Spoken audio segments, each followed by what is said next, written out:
Bonjour et bienvenue dans ce nouvel épisode de La Bise, le podcast qui te propose d'analyser les bonnes stratégies business, communication et marketing digital.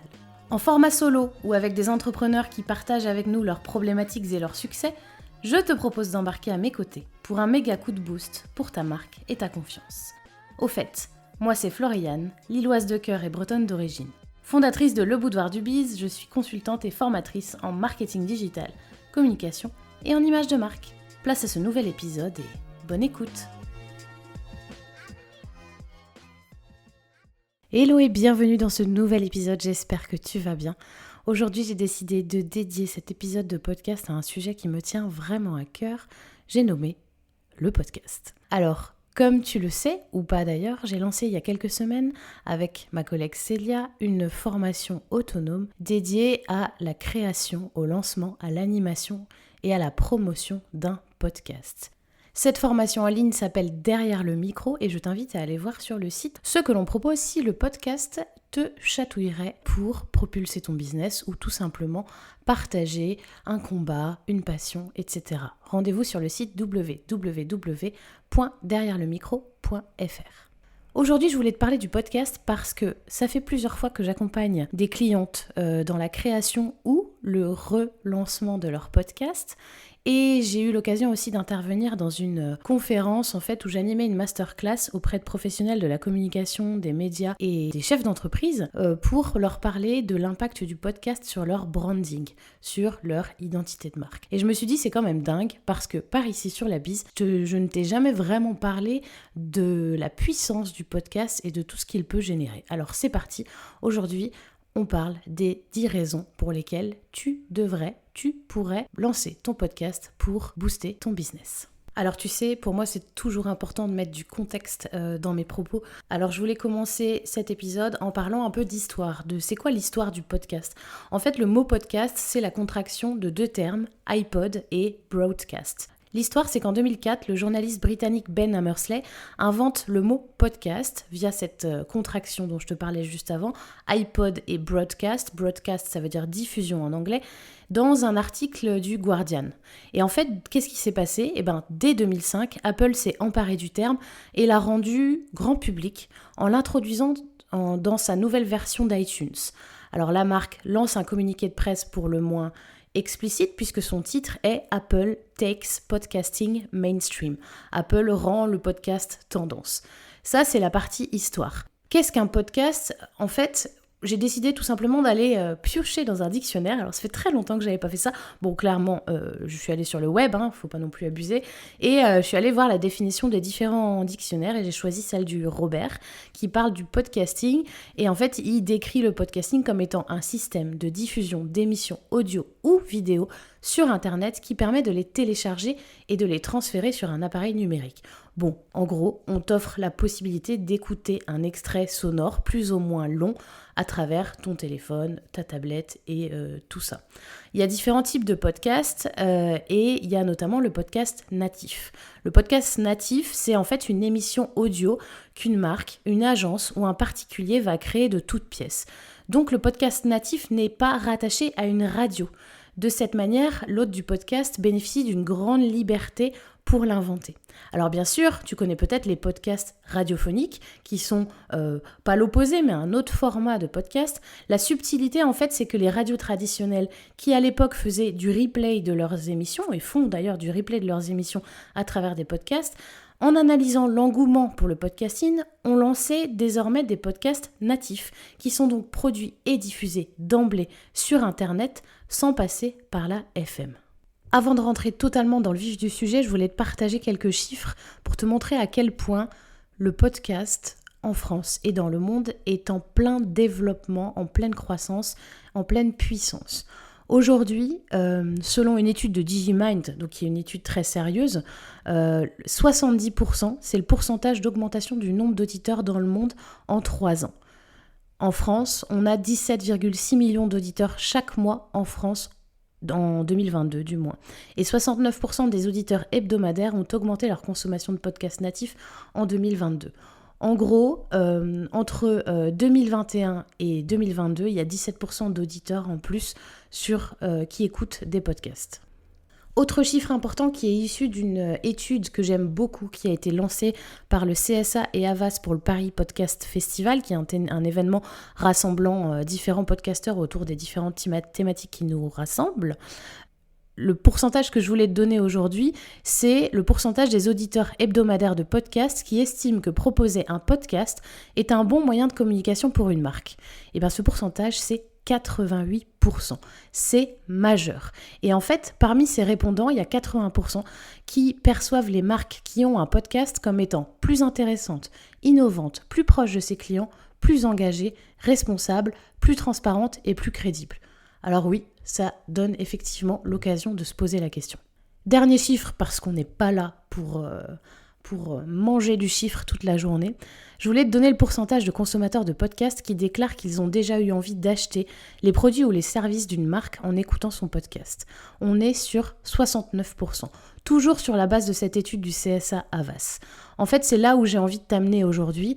J'ai envie de te demander si le podcast pourrait être une bonne opportunité pour ton entreprise ou ton image de marque personnelle. Parce qu'on se rend compte, même à travers cette étude, que la pub est bien tolérée dans le podcast, alors qu'on se plaint de plus en plus des sponsorisations sur les réseaux sociaux par exemple, ou même à la radio et à la télé. Et en fait, 63% des auditeurs sont prêts à écouter des podcasts gratuits qui contiennent de la pub, si possible en début d'épisode et lus par le narrateur. Donc le podcast natif génère une nouvelle visibilité et de l'engagement. Le podcast de marque explose en 2022. On dénombrait 6 podcasts de marque en 2016 et plus de 200 en 2021. J'ai pas les chiffres pour 2022. On est en 2023, donc on verra ce vers quoi ça va nous mener. Mais on peut dire que c'est très très bon signe pour ce merveilleux média. Enfin, avant de passer à ces 10 raisons qui pourraient te convaincre de sauter le pas du podcast, je voulais vraiment insister sur le fait que le podcast, c'est le média du quotidien. C'est un média qui est nomade. On l'écoute partout, tout le temps. 85% des gens l'écoutent en mobilité, c'est-à-dire en transport en commun, en voiture.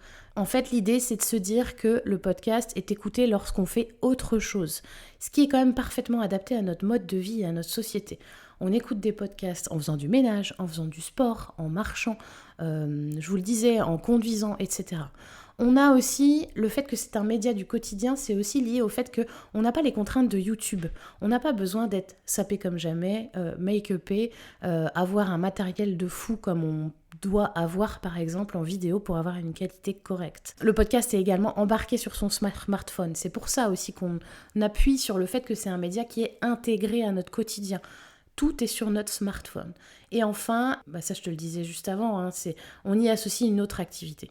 80% des auditeurs estiment que le podcast permet de se recentrer sur soi-même.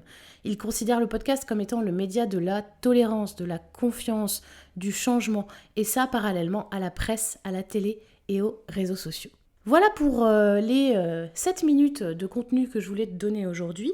Et maintenant, je te propose de passer aux 10 raisons qui pourraient te convaincre de sauter le pas du podcast. C'est parti. Alors bien sûr, la première raison, c'est qu'un podcast va te permettre de toucher une audience qui ne te connaît pas, qui ne te suit pas forcément sur les réseaux sociaux, que tu sois sur Instagram, TikTok ou LinkedIn. Tu vas pouvoir toucher une audience qui est consommateur de podcasts et qui va te découvrir grâce à ton podcast et pas par ton compte Instagram, etc. La conséquence directe du fait de toucher une audience qui ne te connaît pas, c'est que forcément, tu vas développer ta visibilité. Et en fait, tu vas voir que dans les raisons que je vais te proposer aujourd'hui, tout est lié finalement.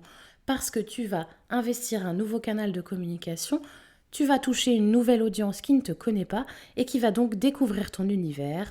Pourquoi pas aller voir ton site web, interagir avec toi à travers ta newsletter, s'abonner à tes réseaux sociaux et s'engager dans ta visibilité, etc. Donc c'est vraiment une raison qui est hyper importante à intégrer, c'est qu'aujourd'hui, le podcast développe ta visibilité.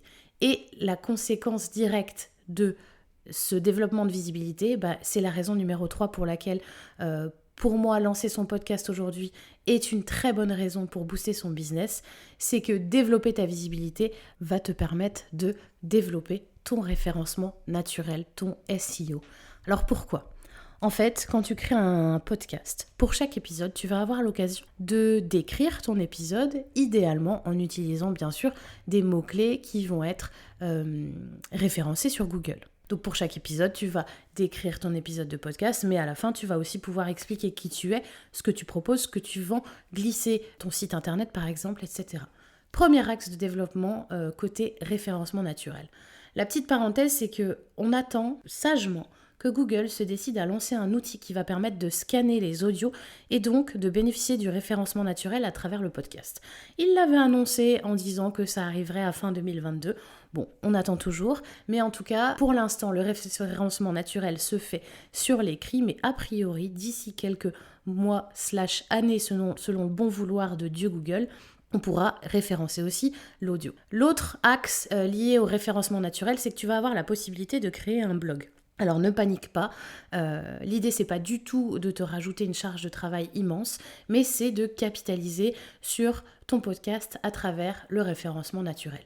L'idée c'est quoi ? Si tu as un site web, tu vas pouvoir intégrer un blog et pourquoi pas créer un article ou plusieurs articles pour chaque épisode de podcast. Tu vas pouvoir aussi intégrer un player, donc un lecteur pour écouter l'épisode de podcast en question, et cet article de blog va te permettre de référencer ton épisode de podcast comme il se doit, en utilisant les bons mots-clés pour être référencé sur Google, en mettant des liens externes, en faisant en sorte de faire travailler ton référencement naturel de manière un peu plus efficace et en capitalisant un max sur toute la puissance du podcast et tout ce qui est intimement lié à ça. Donc référencement naturel, ça va se faire par la description de chaque épisode de podcast et des articles de blog si tu souhaites sauter le pas. On en parlait juste avant. La 4e raison que je te propose aujourd'hui de lancer ton podcast pour booster ton business, c'est de permettre à tes auditeurs de t'écouter lors des différentes étapes du quotidien. Et oui, parce que regarder une vidéo sur YouTube, ça sous-entend que l'écran du téléphone soit allumé, ça sous-entend que tu sois un peu concentré sur la vidéo, et donc tu es obligé de rester focus sur cette vidéo. Sauf que c'est pas toujours évident de pouvoir se permettre de faire ça. Par contre, écouter un épisode de podcast, tu peux le faire, comme je le disais tout à l'heure, en te rendant à un lieu spécifique, en travaillant, en faisant du ménage, etc., en faisant ton sport. Bref, lancer ton podcast facilite la vie des personnes qui veulent t'écouter. Et ça, c'est très cool et très bienveillant aussi. Restons sur la partie humain. La 5e raison, c'est que tu vas pouvoir interagir avec des personnes avec qui tu n'aurais pas pu interagir au quotidien. Je m'explique. Tu peux donc interagir avec des personnes que tu ne connais pas du tout, mais ça, clairement, c'est comme dans les réseaux sociaux, par exemple.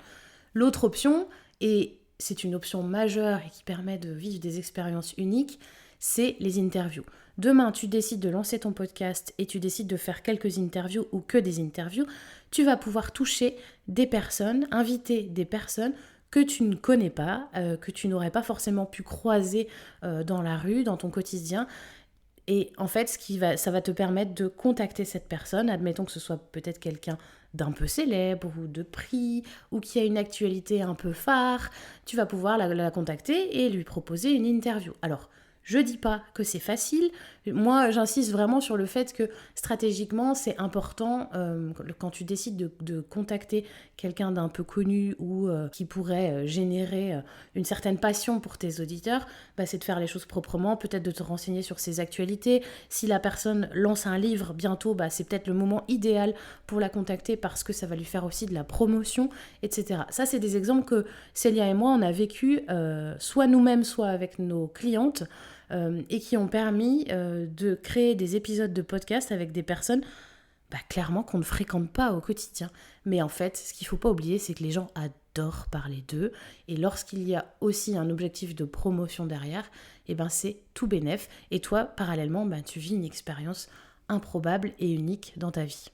L'autre raison que je voulais mettre en lumière aujourd'hui, c'est que tu vas pouvoir te démarquer de tes challengers. Alors tu le sais peut-être, j'utilise pas forcément le mot concurrent, je préfère utiliser le mot challenger parce que ça nous met dans un mood un peu plus positif, mais l'idée c'est que lancer ton podcast va te permettre de te démarquer de tes concurrents. Pourquoi ? Oui, en fait, le média podcast est de plus en plus plébiscité, il est en pleine croissance, mais au final, il reste de la place pour tout le monde, et je mets, ma main à couper peut-être pas, mais 4 doigts sur 5 pour dire que 80% de tes concurrents ne sont pas lancés sur le podcast aujourd'hui. Et du coup, pour moi, à mon sens, en tant que marketeuse et communicante de base, je suis convaincue que c'est le moment de se lancer parce que justement, tes concurrents n'y sont pas et que du coup, tu vas pouvoir te démarquer et miser sur ce canal, ce média qui a tout d'un grand. 7e raison de lancer ton podcast pour propulser ton business, c'est que le podcast va te permettre de prendre confiance en toi. Alors, je sais qu'on est quand même assez nombreuses à avoir un petit souci de confiance en soi et je me rends compte à quel point le podcast nous permet d'avancer de manière, disons, sereine et par étapes. Je m'explique. Quand tu enregistres un épisode de podcast, tu es derrière ton micro, soit tu es seul, soit tu es avec quelqu'un, mais en tout cas, tu n'es pas, du moins dans un premier temps, affiché devant 30 personnes, 40 personnes, etc. Et le fait de manager un projet, le fait de contacter des gens, le fait d'acheter ton matériel, de le tester, d'apprendre à monter, de le diffuser, de promouvoir ton podcast, toutes ces étapes font grandir ta confiance en toi. On se lance dans le podcast en se disant « Oh mon Dieu, dans quoi je me lance? Ça va me prendre un temps fou, ça doit pas être facile, je vais avoir du mal à oser contacter des gens si je fais des interviews, à oser le promouvoir, etc. » Et en fait, ce qui est très beau avec le podcast, c'est qu'on avance par petits pas sur cette confiance qui se développe, et on le sent bien au fil du temps, qui se développe au fur et à mesure. Et ça, je trouve que c'est vraiment une très bonne raison, parce qu'on ne se retrouve pas du jour au lendemain devant une caméra à parler. Non, on y va par étapes, on diffuse au fur et à mesure en fait nos expertises et on développe notre confiance en soi. Et du coup, sans transition, la 8e raison, bien sûr, c'est que le podcast va te permettre de mettre en lumière tes compétences, tes expertises ou ta passion si c'est un podcast qui n'est pas intimement lié à ton business d'ailleurs. Mettre en lumière tes compétences et tes expertises, ça fait partie du jeu, ça fait partie de ta vie d'entrepreneur. Chaque jour, chaque semaine, on se doit aujourd'hui d'être en mesure de prouver, entre guillemets, qu'on a les compétences, qu'on a les expertises, qu'on maîtrise notre sujet, qu'on peut apporter beaucoup aux autres. Et en fait, le podcast est un format idéal aujourd'hui pour mettre en lumière ces éléments-là, parce que tu vas pouvoir exprimer à travers ta douce voix tout ce que tu as pu apprendre, tout ce que tu proposes, partager des expériences, des témoignages, etc. Et donc c'est un formidable outil parce que là encore, et je te disais que tout est intimement lié, tes concurrents n'y étant pas pour le moment, et ben en fait c'est beaucoup plus facile finalement de mettre en lumière ses compétences et ses expertises. La 9e raison, c'est bien sûr que le podcast va te permettre de toucher de nouveaux clients. Alors je me répète, mais c'est vu et testé et approuvé que le podcast permet de développer son business et de toucher de nouveaux clients. Et là encore, en fait, les raisons sont très simples. C'est-à-dire que tu développes ta visibilité, une nouvelle audience te découvre, ils se fidélisent s'ils aiment ce que tu fais, et au fur et à mesure, une relation se crée, ils vont peut-être s'abonner à ta newsletter, à tes réseaux sociaux, ils vont se rendre compte de tes compétences et de tes expertises, comme on disait juste avant. Tu te démarques de tes concurrents et au fur et à mesure, tu touches de nouveaux clients et tu signes de nouveaux contrats, de nouveaux accompagnements, etc., de nouvelles ventes, etc. Ça, c'est un élément, bien sûr, tu m'avais vu venir, hein, un élément phare dans les raisons pour lesquelles lancer son podcast aujourd'hui est une très très bonne idée. J'en viens à la dernière raison, la 10e raison de lancer son podcast aujourd'hui, c'est que tu vas pouvoir renouveler, faciliter et organiser ta création de contenu. Alors, je sais qu'il y a beaucoup de personnes qui ont des difficultés aujourd'hui à être réguliers sur les réseaux sociaux, alors que les algorithmes nous poussent à être le plus régulier possible, à poster le plus souvent, etc. Alors tu le sais peut-être maintenant, moi je fais partie de la team juste milieu, c'est-à-dire que je suis convaincue qu'il faut poster de manière régulière, c'est-à-dire à jour fixe. Pour autant, selon moi, poster tous les jours ne va pas forcément te rendre service, surtout si ça te prend du temps, parce que poster sur les réseaux sociaux ne génère pas directement du chiffre d'affaires. Par contre, travailler pour tes clients et les chouchouter et mettre en valeur tes expertises va générer du chiffre d'affaires. La communication sur les réseaux sociaux, c'est un soutien. Donc ça ne doit pas prendre la moitié de ta semaine en termes de charge de travail. Donc je sais qu'il y a des gros problèmes sur l'idée de régularité, de qualité de contenu, etc. Et je sais qu'il y a des gros problèmes aussi sur le syndrome de la page blanche. En mode, j'ai prévu de poster un truc aujourd'hui, je ne l'ai pas programmé, j'ai pas organisé ma création de contenu, j'ai pas mon calendrier éditorial parce que j'ai pas envie, parce que j'ai eu la flemme, parce que j'ai pas eu le temps. Bref, je ne sais pas quoi poster, qu'est-ce que je poste ? Et je suis convaincue que le podcast peut être le socle de ta création de contenu et te permettre du coup de pallier au syndrome de la page blanche, de pallier à tous les blocages que tu peux avoir par rapport à ta communication sur les réseaux sociaux. L'idée en fait, c'est que tu vas définir que ton dernier épisode de podcast va être le socle de ta création de contenu. C'est-à-dire qu'à travers ton dernier épisode de podcast, tu vas pouvoir faire un Reels teasing pour ton Insta, si tu as Insta. Faire un post de lancement pour ton Insta. Faire, par exemple, un post qui rassemble les phrases clés de l'épisode. Et peut-être un post avec les ressources que ton invité te transmet, par exemple, si tu fais une interview. À cela, bien sûr, tu vas pouvoir faire des stories, évidemment. Il en va de même pour LinkedIn, si tu communiques sur LinkedIn. Là encore, tu pars d'un épisode de podcast et tu peux créer plusieurs posts sur LinkedIn. Tu vas pouvoir aussi bien sûr créer 1-2 newsletters dédiées. L'idée, c'est qu'à chaque fois, tu trouves un axe différent pour communiquer. La première newsletter, ça peut être tout simplement « Hello, j'ai lancé mon dernier épisode de podcast, il est en ligne, voici les liens, on parle de ci, ça ». Et quelques jours plus tard, tu peux très bien relancer une newsletter sur cet épisode-là en misant peut-être sur un aspect spécifique de l'épisode avec des ressources supplémentaires intimement liées à l'épisode, etc., etc. Il en va de même pour le blog. Je te le disais juste avant, tu vas créer un épisode de podcast, tu vas pouvoir en faire un article de blog. Tu vas aussi pouvoir en faire de la sponsorisation si tu as le budget ou si tu as envie, c'est-à-dire mettre un peu de sous et donner un peu de sous à Google Ads ou à Meta pour promouvoir davantage ton épisode en payant, etc. Tout ça pour dire qu'un épisode de podcast va pouvoir être décliné, recyclé sur tous tes différents supports de communication. Articles de blog, newsletter, social media, post Insta, post LinkedIn, sponsorisation, story Instagram.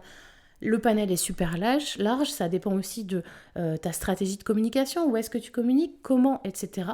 Quoi qu'il en soit, ça règle vraiment les problèmes de régularité, de manque d'inspiration sur les contenus que tu peux poster sur tes différents réseaux sociaux ou canaux de communication.